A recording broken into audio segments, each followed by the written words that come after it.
সঞ্চয়পত্রের খুঁটিনাটি বিষয় নিয়ে অনেকেই আমার কাছে জানতে চান, যেমন কোন ধরনের সঞ্চয়পত্রে বেশি লাভ, কিনতে কি কি ডকুমেন্টস লাগে, লাভের হার কত ইত্যাদি। আজকের ভিডিওতে সঞ্চয়পত্রের সব খুঁটিনাটি বিষয় নিয়ে আলোচনা করব, যাতে আপনাদের কাজে লাগে। সেজন্য ভিডিওটি শেষ পর্যন্ত দেখার অনুরোধ রইল। হ্যালো ভিউয়ার্স, আমি রঞ্জয় দাস আপনাদের স্বাগত জানাচ্ছি ব্যাংকিং ওয়ার্ল্ড বিডি চ্যানেলে। আপনি যদি এই চ্যানেলে নতুন দর্শক হয়ে থাকেন এবং যদি ভিডিওটি ভালো লেগে থাকে, তাহলে অবশ্যই চ্যানেলটিকে সাবস্ক্রাইব করে পাশে বেল আইকনটি বাজিয়ে রাখবেন। এতে করে এই চ্যানেলে নতুন কোনো ভিডিও পাবলিশ হলে সবার আগে পেয়ে যাবেন। তাহলে আসুন মূল ভিডিওতে যাওয়া যাক। প্রথমে আমরা দেখব সঞ্চয়পত্র কত ধরনের। বর্তমানে দেশে 4 ধরনের সঞ্চয়পত্র চালু রয়েছে, যেমন পরিবার সঞ্চয়পত্র, 3 মাস অন্তর মুনাফাভিত্তিক সঞ্চয়পত্র, পেনশনের সঞ্চয়পত্র এবং 5 বছর মেয়াদী বাংলাদেশ সঞ্চয়পত্র। এই পর্যায়ে আমরা দেখব কোন ধরনের সঞ্চয়পত্র কারা কিনতে পারবেন। পরিবার সঞ্চয়পত্র কিনতে পারবেন 18 বছর বয়সী মহিলা, শারীরিক প্রতিবন্ধী এবং 65 বছর এবং এর উপরে পুরুষ। অর্থাৎ পুরুষরাও পরিবার সঞ্চয়পত্র কিনতে পারবেন যদি তার বয়স হয় 65 বছর অথবা এর উপরে।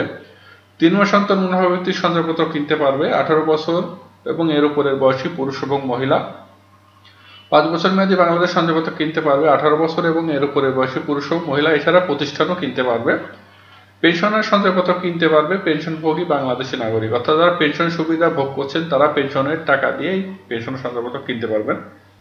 সঞ্চয়পত্র কোথায় পাওয়া যায়?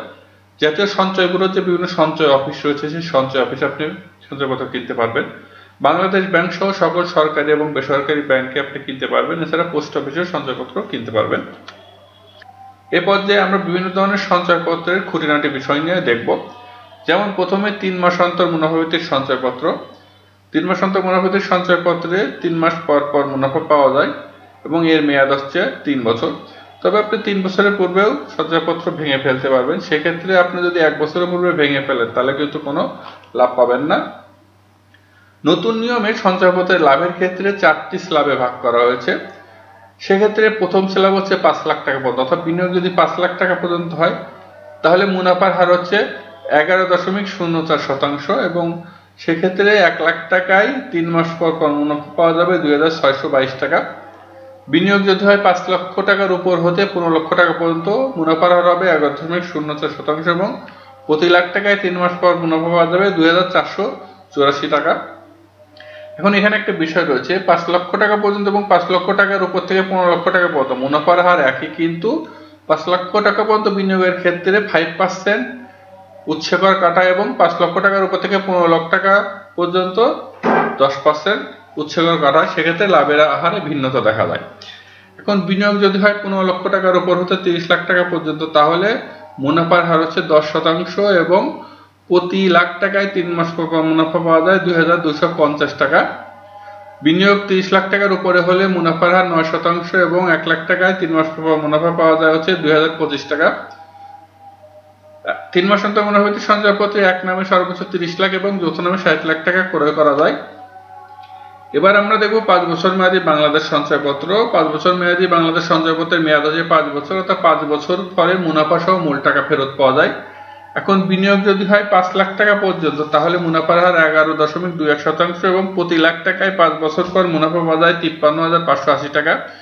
বিনিয়োগ যদি হয় 5 লাখ টাকার উপর থেকে 15 লাখ টাকা পর্যন্ত মুনাফার হার 11.28% এবং প্রতি লাখ টাকায় 5 বছর পর মুনাফা পাওয়া যায় 50,760 টাকা। বিনিয়োগ যদি হয় 15 লক্ষ টাকার উপর থেকে 30 লাখ টাকা পর্যন্ত, তাহলে মুনাফার হার 10.53% এবং প্রতি লাখ টাকায় 5 বছর পর মুনাফা পাওয়া যায় 46,350 টাকা। বিনিয়োগ যদি হয় 30 লক্ষ টাকার উপরে, তাহলে মুনাফার হার 9.30% এবং প্রতি লাখ টাকায় 5 বছর পর মুনাফা পাওয়া যায় 41,850 টাকা। এখন আমরা দেখব পেনশনের সঞ্চয়পত্র। পেনশনের সঞ্চয়পত্রের মেয়াদ হচ্ছে 5 বছর এবং প্রতি 3 মাস পর পর মুনাফা পাওয়া যায়। বিনিয়োগ যদি হয় 5 লাখ টাকা পর্যন্ত, তাহলে মুনাফার হার 11.76% এবং প্রতি লাখ টাকায় 3 মাস পর পর মুনাফা পাওয়া যায় 2940 টাকা। বিনিয়োগ 5 লক্ষ টাকার উপর হতে 15 লক্ষ টাকা পর্যন্ত প্রতি লাখে মুনাফা পাওয়া যায় হচ্ছে 3 মাস পর পর 2646 টাকা। বিনিয়োগ যদি হয় 15 লক্ষ 1 টাকা হতে 30 লাখ টাকা পর্যন্ত, তাহলে মুনাফার হচ্ছে 10.75% এবং প্রতি লাখ টাকায় 3 মাস পর পর মুনাফা পাওয়া যায় 2418 টাকা 75 পয়সা। এবং বিনিয়োগ যদি হয় 30 লক্ষ টাকার উপরে, তাহলে মুনাফার হার 9.75% এবং প্রতি লাখ টাকায় 3 মাস পর মুনাফা পাওয়া যায় 2193 টাকা 72 পয়সা। পেনশনের সঞ্চয়পত্র এক নামে সর্বোচ্চ 50 লাখ টাকায় ক্রয় করা যায়। এখন আমরা দেখব সবচেয়ে জনপ্রিয় সঞ্চয়পত্র পরিবার সঞ্চয়পত্র এবং প্রতি মাসে মাসে মুনাফা পাওয়া যায়। এর মেয়াদ হচ্ছে 5 বছর। বিনিয়োগ যদি হয় 5 লাখ টাকা পর্যন্ত তাহলে মুনাফার হার 11.52% এবং প্রতি লাখ টাকায় প্রতি মাসে মুনাফা পাওয়া যায় 912 টাকা। বিনিয়োগ যদি হয় 5 লক্ষ টাকার উপর থেকে 15 লক্ষ টাকা পর্যন্ত তাহলে মুনাফার হার 11.52% এবং প্রতি লাখ টাকায় প্রতি মাসে মুনাফা পাওয়া যায় 864 টাকা। বিনিয়োগ যদি হয় 15 লক্ষ টাকার উপর থেকে 30 লাখ টাকা পর্যন্ত তাহলে মুনাফার হার 10.50 এবং প্রতি লাখ টাকায় প্রতি মাসে মুনাফা পাওয়া যায় 787 টাকা 50 পয়সা। বিনিয়োগ 30 লক্ষ টাকার উপরে হলে মুনাফার হার 9.50% এবং প্রতি লাখ টাকায় মুনাফা পাওয়া যায় 712 টাকা 50 পয়সা। পরিবার সঞ্চয়পত্র একক নামে সর্বোচ্চ 45 লাখ টাকা ক্রয় করা যায়। এখন আমরা সঞ্চয়পত্রের কিছু গুরুত্বপূর্ণ বিষয় দেখব, যেমন সঞ্চয়পত্র কিনতে কি কি কাগজপত্র লাগবে। সঞ্চয়পত্র কিনতে আবেদনকারীর পাসপোর্ট সাইজের ছবি লাগবে, আবেদনকারীর ভোটার আইডি কার্ডের কপি লাগবে, সঞ্চয়পত্রে অবশ্যই নমিনি দিতে হবে, সেক্ষেত্রে নমিনির ভোটার আইডি কার্ডের কপি লাগবে এবং পাসপোর্ট সাইজের ছবি লাগবে। এছাড়া একটি গুরুত্বপূর্ণ বিষয় হলো আপনি 5 লাখ টাকা পর্যন্ত সঞ্চয়পত্র কোনো টিন সার্টিফিকেট বা রিটার্ন ছাড়াই কিনতে পারবেন, কিন্তু 5 লাখ টাকার উপরে আপনাকে সঞ্চয়পত্র কিনতে হলে অবশ্যই টিন সার্টিফিকেটের পাশাপাশি রিটার্নের কপি দেখাতে হবে, তাহলে আপনি 5 লাখ টাকার উপরে সঞ্চয়পত্র কিনতে পারবেন। এক নামে সর্বোচ্চ 50 লাখ টাকা এবং যৌথ নামে সর্বোচ্চ 1 কোটি টাকা সঞ্চয়পত্র কেনা যায়, সব ধরনের সঞ্চয়পত্র মিলিয়ে।